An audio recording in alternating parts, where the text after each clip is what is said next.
The kingdom of God is among you. Mayroon po mga taong tinatawag na yesterday people. Yung mga taong nabubuhay sa nakalipas, yesterday. It could be positive or negative. Pwedeng yung who live in the negative yesterday, they live in regret. Malungkot sila. Siguro may pagkakamali o may trahedya o masakit na nangyari sa nakalipas. They live in the yesterday. Ang tawag sa kanila, yesterday people. Meron ding yesterday people na they are so proud of the past that their glorious past is part of their hangover. It is a shadow overcoming their own life. Para bang yung mga taong sinasabi nila, mabuti pa nung panahon namin, hindi ngayon. Hindi ka mukha ngayon. Kung minsan, pag medyo tumatanda na tayo, we become yesterday people. We worship our past and downplay the present. Pwedeng, you can be so proud of your past. Kunyari, nag-retire ka, dati kang manager ng bangko, dati kang director ng isang kumpanya, o dati kang successful person, and now, sabi mo, mabuti pa noon, nung panahon namin, hindi ka mukha ngayon. Even in this time, pwede, we can live in yesterday. Mabuti pa nung walang pandemya, mas libre-libre tayo.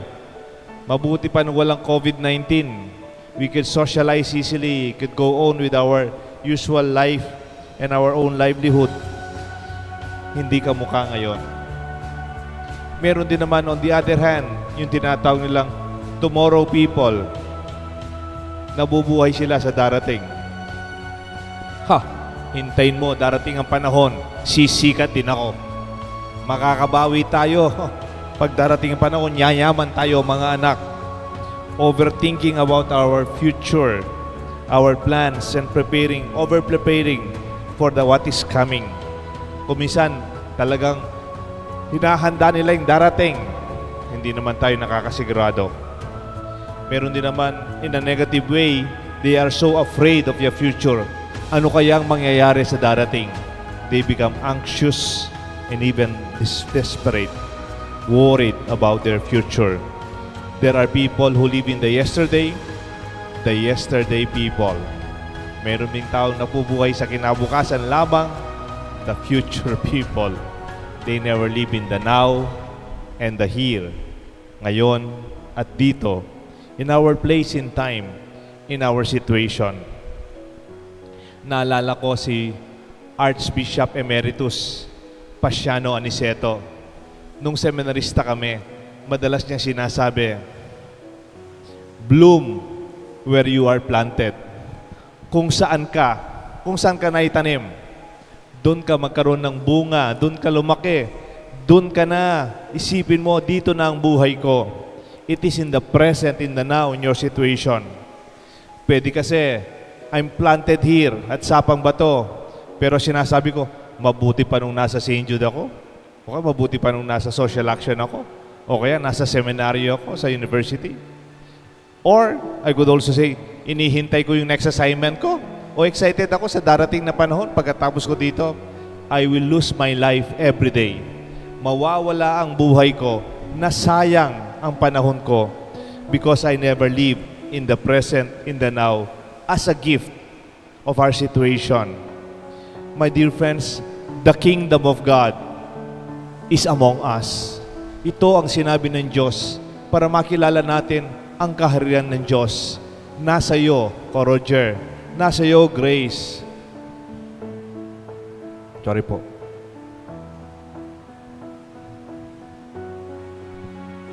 Masikit po yung itong temple. Oops, baka parang lang po, nerve. Anyway, nasa iyo, Kong Edwin, ang kaharian ng Diyos kasama natin ngayon. Hindi lang sa nakalipas. No, mahalaga po ang nakalipas. Mahalaga po ang pangarap natin sa darating. The kingdom of God is at hand. Nandito ngayon. Kahit ngayon may bagyo, kahit ngayon may pandemya, kahit ngayon that we are in the middle of a very strong storm, Ulysses, God is with us. and do not be afraid. Do not look for a better day. It may not come. Or do not go back to the past. Nakalipas na. In the midst of the storm, I remember Jesus in a boat was just sleeping. Kasi pagod na pagod siya. I think that story happened after feeding the 5,000, the miracle of the loaves. Pagod na pagod ni Jesus. In the middle of the storm, kamukha ng panahon natin ngayon, natutulog si Jesus. Kayo ho ba makakatulog sa gitna ng bagyong ganito? Well, Jesus was just real about his reality of being tired. How about the disciples? They were seasoned fishermen. Magagaling po ito, mga batikan sa tubig. Siguro may doctorate sila, may masters sa pangingisda. They were people from Galilee.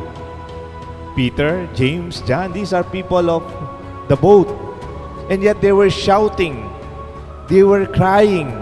They were so afraid. They worried so much. They panicked. At anong sinisigaw nila? Mamamatay na tayo nito. We will all perish. We will die. And then they saw Jesus is sleeping at the stern of the boat. Parang sinabi pa nila, Jesus, you do not care that you will all die? And when Jesus stood up, He calmed the storm, He calmed the air, and even the waves, He pacified. Bakit po? He had the power because the real peace, the real calm, the real rest is from within Him. Ang tunay na kapayapaan, ang tunay na katahimikan ay nasa kalooban. It all starts inside.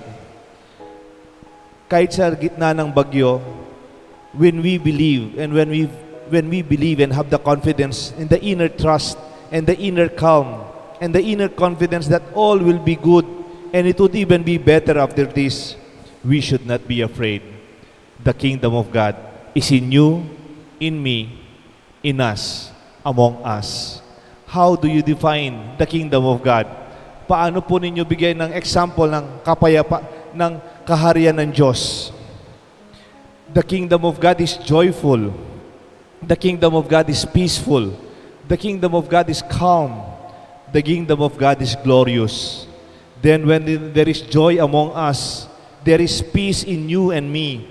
There is calm among us. And the glory of God is in you and in me. And we celebrate it every day. Then, it's true. The kingdom of God is among us. Around 2005, meron pong isang sine, action film. Ang title niya, The Kingdom of Heaven. Ang sineng ito, paborito ko po yung bida.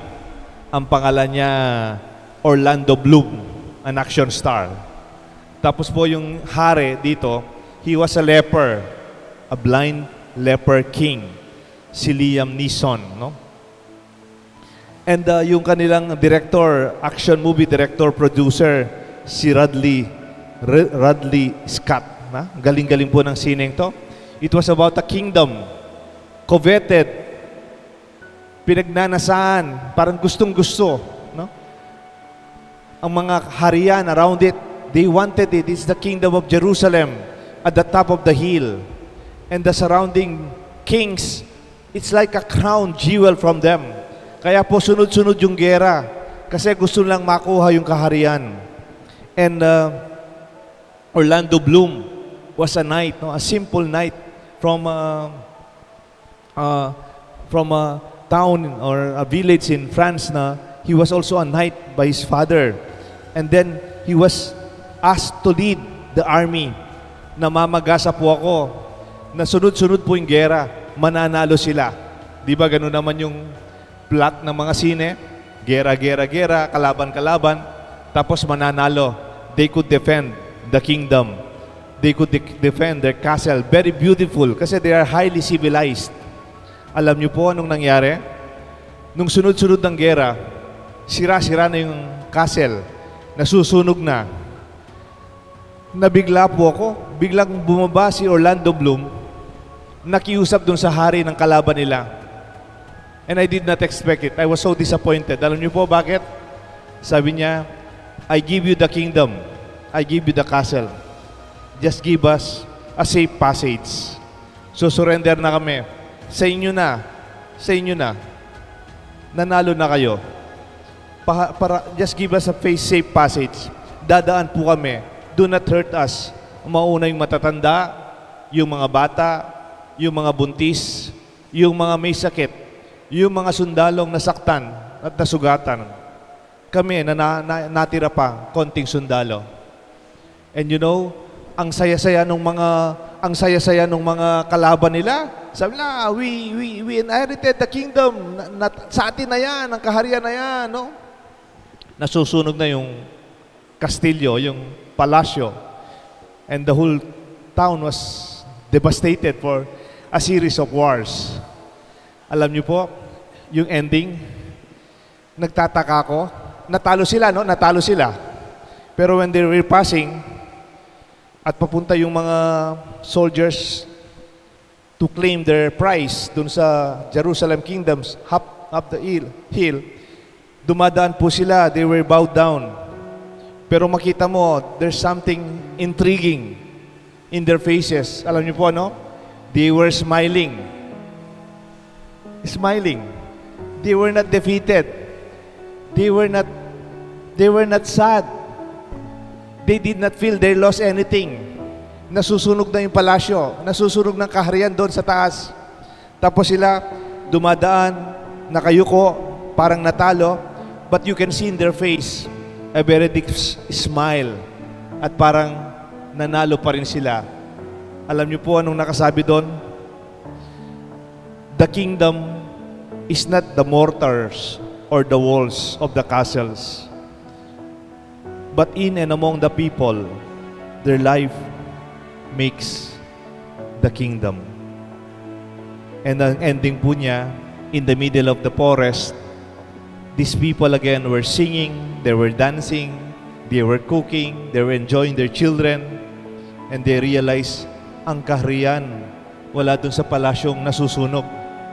Nasa pagsasamahan natin. The kingdom is in our midst. This is our celebration, my dear friends. In the middle of this terrible, destructive typhoon, may this evening be safe among us.